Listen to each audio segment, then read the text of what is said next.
I knew that this wasn't just a website with my face and information on it. I knew that this website was going to other places. And I knew that this website was telling a narrative that fed a lot of the hatred that's going on right now. And it felt like I had been blacklisted.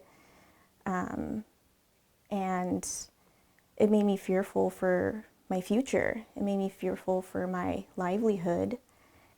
I was just frozen in that space of anxiety, that space of depression and sadness and anger, all stacked on top of each other. Yeah, I felt like, I wasn't going out much, but even when I would go to the grocery store or to pick up lunch, I was hypervigilant. I think my husband noticed the sadness. I think this year was a big year for us. We just married. We had all these plans, and now all of it was gone. All of it was frozen. All of it was on pause.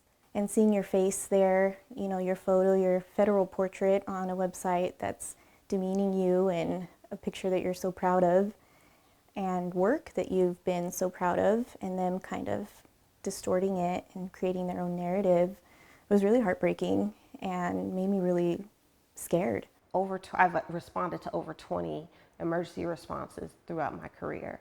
I think the most impactful two have been, and the ones that people know about, have been Ebola and then COVID. When I first saw the list, I went down, and looked at all the pictures, and it was Vought agency. So I knew just CDC. I only focused on CDC. It meant danger. It meant people were looking out, kind of on the lookout for me, like I was a wanted criminal or something. One of my sons said, are people going to try and beat me up at school? And, so it's that type of thing that my kids are thinking about how they could defend themselves or what they should be doing because of this foolishness. It's just, I felt some guilt, and I know it's silly, but I've had that mom guilt of what have I done? Me deciding to work in public health has now put my kids in danger. My life is different now. I'll never be Stephanie from 2024 again. That life where I maybe was naive to, how people really thought about the work that I do and me as a Black woman, she's gone.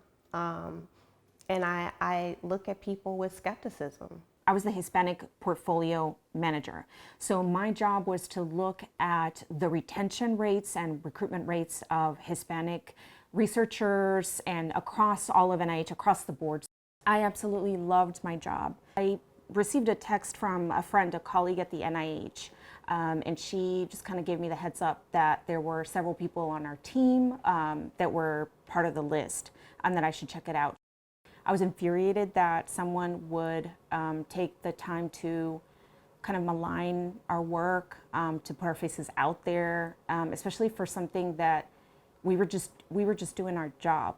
So I was in Iraq from 2009 to 2010. When you are in a combat zone, you're constantly watching for anything that could be a danger to you and your platoon, to you and your squad, or your team.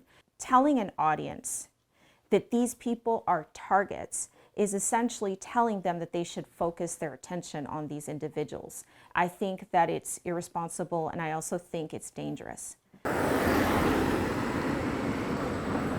I did watch every time I left my house. When I got in my car, I would observe the street to see what cars were parked on our street, who was there, who didn't belong there. And so I do feel that it did exacerbate my mental health, and it really kind of took me back to the hypervigilant state that I had worked many, many years to kind of decompress from. I was afraid that some unhinged individual would make it his duty to confront those of us on the list, and potentially, I don't want to make assumptions about what someone was willing or not willing to do, but potentially hurt one of us or our family members. I would be lying if I said that I don't still watch our street, that I don't still on occasion watch the vehicles that are on our street. I still do that.